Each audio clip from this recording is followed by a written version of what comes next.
यहाँ अल्पसंख्यक अगर नहीं रह जाते तो शायद उस पार्टी का अस्तित्व आज नहीं रहता, शायद सिर उदय भी नहीं होता। केवल हिंदू मुस्लिम करके भारतीय जनता पार्टी यहाँ पहुंची है। बीजेपी ये करे कि हम दलित समाज से हमारे कभी नेता प्रतिपक्ष आए, कभी एसटी समाज से आए, कभी ओबीसी समाज से आए, मतलब साधारण से साधारण कार्यकर्ता हमारे पार्टी के अंदर एक सबसे सर्वोच्च स्थान ग्रहण कर सकता है। क्या ये जेएमएम में संभव है? हमारे पार्टी में कई तरह के लोग आते हैं तो भाई उतने घूम फिर के उनके पास है, चेहरे उतने ही हैं, उसके आगे वो बढ़ने दिए हैं क्या किसी को? काहे सपना बड़े बड़े सपना दिखा के ले गया था ना चंपैदा को, क्या हुआ? उनका सपने के साथ क्यों खिलवाड़ किया? भारतीय जनता पार्टी जो है ना, उसका मूल उद्देश्य यही रहता है कि लड़ाओ, फंसाओ, छुड़ाओ। 3 तलाक का मामला लेकर किसने कहा था उनको? किसने कहा था कि हमको दर्द है, हमको इलाज कर दो? कौन कहा था वक्फ बोर्ड का? हाँ, कौन कहा था? किसने वक्फ बोर्ड का संशोधन करने के लिए किसने कहा था? मैंने केवल उपाय ढूंढते रहते। मैंने पूर्व में ही कहा केवल हिंदुस्तान पाकिस्तान हिंदू मुस्लिम, जो विषय अपने मकसद के लिए है उन विषयों को लेकर के आगे आएगी। अभी चूंकि बिहार में चुनाव है, देखे होंगे, ये एनआरसी, ये सारा जो फार्मूला है वो सब बिहार के चुनाव को टारगेट और बिहार के चुनाव को लक्ष्य में रख करके किया गया। हेमंत पार्ट 2 है, हम जो कहे हैं वो निश्चित करेंगे। आगे देखते जाइए, पार्ट 2 अभी चालू हुआ है, आप देखते जाइए। अभी 4.5 साल वक्त है, राज्य के जनता का अनुरूप हमने जो कहा है उसको 100% हम लोग पूरा करेंगे। झारखंड मुक्ति मोर्चा का 13वां अधिवेशन 14 और 15 तारीख को रांची के खेलगांव में होना है। इसमें इंटरेस्ट अब विपक्ष भी लेने लगा है। दरअसल मीडिया में जो खबरें आई उसके अनुसार पार्टी संविधान में कुछ संशोधन कर रही है, उस पर भी तंज कसा जा रहा है कि ये परिवार की पार्टी संविधान क्यों बनाती है, सीधे क्यों नहीं कहती कि खाता ना बही, जो हेमंत सोरेन कहे वही सही, इसी आधार पे हमारी पार्टी चलती है। उसके अलावा कई राजनीतिक प्रस्ताव आते हैं। ये समान प्रक्रिया है, किसी भी पार्टी का जो अधिवेशन होता है उसमें ये चीज़ें आती है। बीजेपी के सवाल का, विपक्ष के सवाल का जवाब लेने आए हम जेएमएम के पास। हमारे साथ पार्टी के सचिव योगेंद्र जी हैं, प्रवक्ता भी हैं। सर, बाबूलाल जी कह रहे हैं कि ये प्रस्ताव लाइए कि एक भी बांग्लादेशी को घुसने नहीं देंगे संथाल की ज़मीन पर, उनको वो, क्या ये राजनीतिक प्रस्ताव लेकर आ रही है जेएमएम? देखिए पंडित जी, 13वां अधिवेशन जेएमएम का है, उनको पेट में दर्द क्यों हो रहा? संविधान हम बना रहे हैं, राजहित में बना रहे हैं, आदिवासी मूलवासी के हित में बना रहे हैं कि बेहतर से बेहतर कैसे हो, राज्य की जनता को हम लोग बेहतर से बेहतर कैसे सुविधा दे पाएँ, समस्याओं को निजात दे पाएँ, पार्टी को बेहतर मजबूत कैसे पर कर पाएँ, उस पर हम लोग अभी फोकस कर रहे हैं। अब वो नसीहत दे रहे हैं कि संविधान लेकर आवें, संशोधन करके आवें कि बॉर्डर पर बांग्लादेश बॉर्डर से घुसपैठी न घुसे। तो आप भी बड़ा आश्चर्य, आपको भी लगता है कि आपको तो हम बड़ा अनुभवी समझते थे। इस तरह के क्वेश्चनों में उनको मार्क करना चाहिए। नहीं, वो कह रहे हैं कि परिवार के पार्टी है, क्या ये किसी ओबीसी समाज को अध्यक्ष बनाएंगे पार्टी का? आप विषय पर विषांतर मत होइए, पहले ये सुनिए कि आप पहले बॉर्डर का बात किया। भाई, इंटेलिजेंस किसके हाथ हो? हाँ, किसके हाथ हो? अब बीएसएफ किसके हाथ हो? सीआरपी किसके हाथ हो? और अगर बॉर्डर में कोई घुसपैठी घुस रहा है तो उसकी जिम्मेदारी, नैतिक जिम्मेदारी तो बाबूलाल जी को लेना चाहिए, भारतीय जनता पार्टी को लेना चाहिए कि भाई हमसे चूक हुआ है कि बॉर्डर में कोई घुसपैठी घुस रहा है। पहला बात। दूसरा बात, जो उनको, देखिए मैं बड़ा स्पष्ट कहता हूँ पंडित जी, शायद हिंदुस्तान पाकिस्तान न बनता, हिंदुस्तान से अलग होकर पाकिस्तान न बनता, और शायद कुछ यहाँ अल्पसंख्यक अगर नहीं रह जाते तो शायद उस पार्टी का अस्तित्व आज नहीं रहता, शायद सिर उदय भी नहीं होता। केवल हिंदू मुस्लिम करके भारतीय जनता पार्टी यहाँ पहुँची है, केवल हिंदुस्तान पाकिस्तान करके यहाँ पहुँची है। मैं तो कहता हूँ, और बड़ा थोक के कहते हैं कि अगर अल्पसंख्यक आज अगर अल्पसंख्यक हैं तो आपकी पार्टी की उत्पत्ति हुई है हिंदू मुस्लिम करके, और नहीं तो कदापि भारतीय जनता पार्टी इस स्तर पर नहीं पहुँच पाती। वो तो और संगीन आरोप लगा रहे हैं कि बोल रहे हैं वहाँ संथाल में जहाँ पे अल्पसंख्यक हो गया हिंदू समाज, वहाँ तो आप लोग रामनवमी का झंडा बोले नहीं निकालना है। देखिए, विपक्ष में रहते रहते ना अभी लोग का दिमागी संतुलन गड़बड़ा गया। अब राज्य की जनता अब इस बात को बेहतर रूप से आकलन मूल्यांकन कर रही है कि हमको करना क्या है और हम किस रास्ते हमको चलना। अब भारतीय जनता पार्टी जिस तौर तरीके से आज भी उसका व्यवहार है, आज भी राजनीतिक तौर से जो जिस तरह से एक्टिविटी गतिविधियाँ हैं, तो निश्चित तौर पर हम इस बात को बड़ी धैर्यपूर्वक और बड़ी विश्वासपूर्वक भी कह सकते हैं कि 2039 तक अभी इसी तरह का उन लोगों को राजनीतिक स्तर पर हाशिए पर खड़ा रहना होगा। लेकिन अगर एक तो परिवारवाद की पार्टी का आरोप लगा रहे, बोल रहे जो संविधान उसी पार्टी का होता है जिसमें लोकतंत्र हो। बोल रहे खूंटी में देखे इनके जिला अध्यक्ष को हटाने के लिए वहाँ पे धरना रैली निकाल दिया गया, कार्यकर्ता कोई सुनने वाला नहीं है।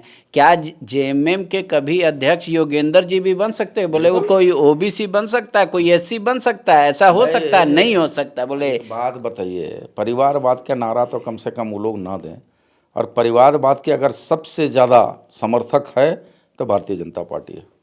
परिवारवाद के साथ सबसे बड़ा समर्थक है तो एनडीए के लोग हैं।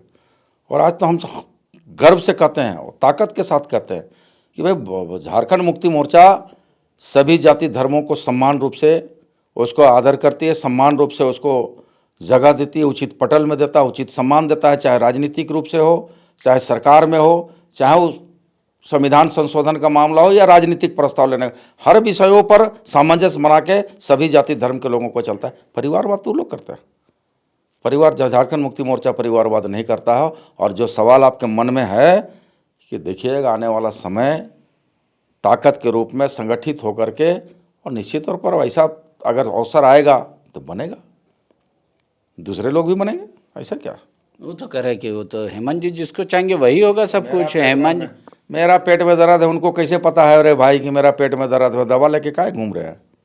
उनको नहीं घूमना चाहिए ना दवा, वो अपना इलाज करें, अपने इंटरनल इलाज करें, अपने पार्टी के अंदर जो उनका टूट फूट है उनका इलाज करें ना। नहीं मतलब बीजेपी ये करे कि हम दलित समाज से हमारे कभी नेता प्रतिपक्ष आए, कभी एसटी समाज से आए, कभी ओबीसी समाज से आए, मतलब साधारण से साधारण कार्यकर्ता हमारे पार्टी के अंदर एक सबसे सर्वोच्च स्थान ग्रहण कर सकता है। क्या ये जेएमएम में संभव है?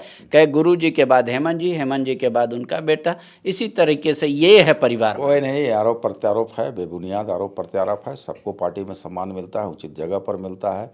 और जहाँ तक उनका बात है कि हमारे पार्टी में कई तरह के लोग आते हैं, तो भाई उतने घूम फिर के उनके पास है, चेहरे उतने ही हैं।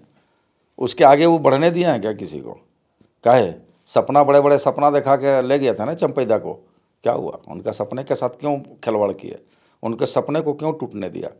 बाबूलाल जी अगर नसीहत देते हैं तो बाबूलाल जी को कहना चाहिए कि नहीं भाई इतनी बड़ी ये प्लेटफॉर्म को छोड़ करके आया है तो इनको बनने दो ना, तो क्यों त्याग नहीं दिया? नसीहत दूसरे को ना देने, अपनी गिरेबान को खुद झांक के देखें, अपने आप को खुद टटोल कर देखें। वो बोल रहे एनआरसी लागू होना चाहिए। अगर संथाल परगना में आदिवासियों को सुरक्षित रखना चाहती है सरकार और ये पार्टी राजनीतिक प्रस्ताव लेकर आए, सरकार पे दबाव बनाए, योगेंद्र जी करेंगे? आप ऐसा प्रस्ताव लेकर आएंगे? देखिए भारतीय जनता पार्टी जो है ना, उसका मूल उद्देश्य यही रहता है कि लड़ाओ, फंसाओ, छुड़ाओ।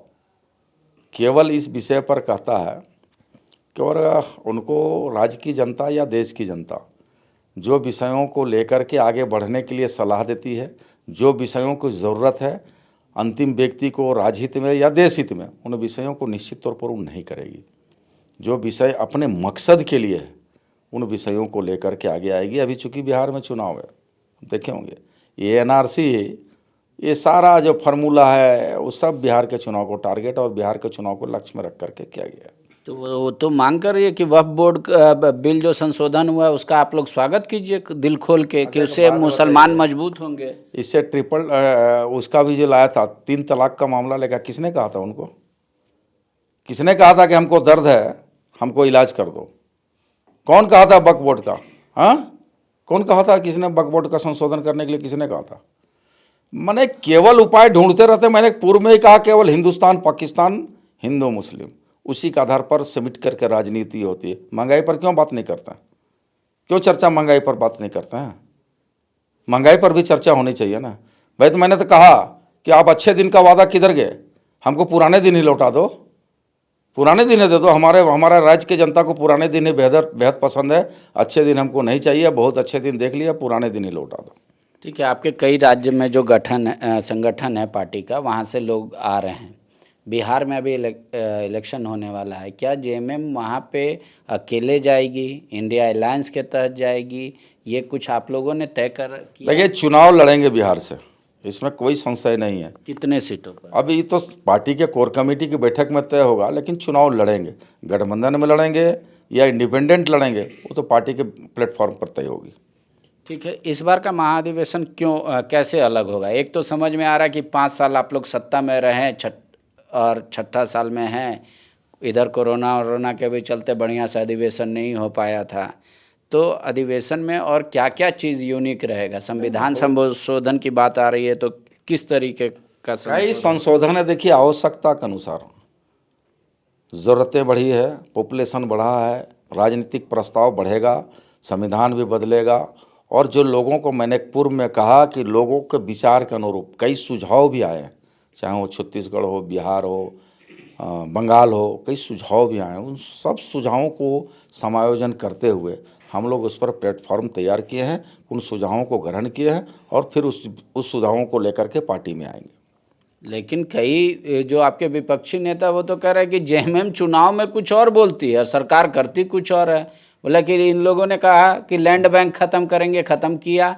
बोले कि रघुवर जी ने बहुत बड़ा पाप किया, स्कूल मर्जर करके बंद करके इन लोगों ने टीचर का पोस्ट डिलीट कर दिया, स्कूल खोला नहीं। उसी तरीके से कहा कि बहुत सारा उदाहरण दिया जा रहा है कि 7 किलो अनाज देंगे, 450 में सिलेंडर देंगे, 200 यूनिट की जगह 300 यूनिट बिजली देंगे। वो सब कहाँ था? ना बजट में था। मेरी घोषणा पत्र उनको याद है और उनकी खुद की घोषणा पत्र उनको याद तो अब नहीं है। विपक्ष में है। अच्छा, विपक्ष में है और जिस समय सरकार में थे तो मशगूल थे हाथी उड़ाने में, हाँ, सोने के चम्मच में और चांदी के प्लेट में।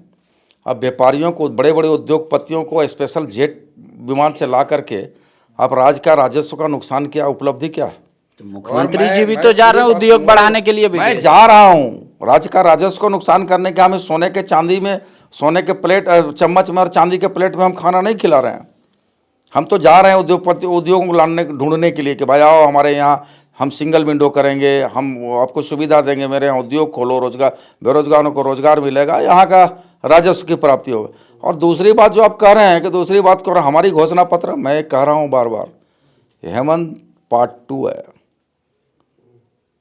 हम जो कहे हैं वो निश्चित करेंगे, आगे देखते जाइए। पार्ट 2 अभी चालू हुआ है, आप देखते जाइए। अभी 4.5 साल वक्त है, राज्य के जनता का अनुरूप हमने जो कहा है उसको 100% हम लोग पूरा करेंगे। गोल, जहां 27 वर्षों के सफर में 17,000 से भी अधिक छात्रों ने डॉक्टर एवं इंजीनियर बनकर भरे सफलता की ऊंची उड़ान, जहां साधारण छात्र भी झारखंड टॉपर्स बनकर बना रहे इतिहास। दूरदर्शी शिक्षाविद श्री विपिन सिंह के मार्गदर्शन में मेडिकल एवं इंजीनियरिंग के लाखों छात्रों के लिए आशा की किरण के रूप में गोल, नेशंस लीडिंग इंस्टीट्यूट। बायोम सिर्फ मेडिकल प्रिपरेशन का संस्थान। बायोम से लगातार दूसरी बार नीट यूजी में 700 मार्क्स पार। 10th पास स्टूडेंट्स के लिए फाउंडेशन कोर्स, 11th पास स्टूडेंट्स के लिए फ्रेशर कोर्स और 12th पास स्टूडेंट्स के लिए टारगेट कोर्स 17 अप्रैल से शुरू हो रहे हैं। कॉल 7360066190 और visit Biome, circular road near women's college and Hinoo, Ranchi. thefollowup.in. Like, share and subscribe. www.thefollowup.in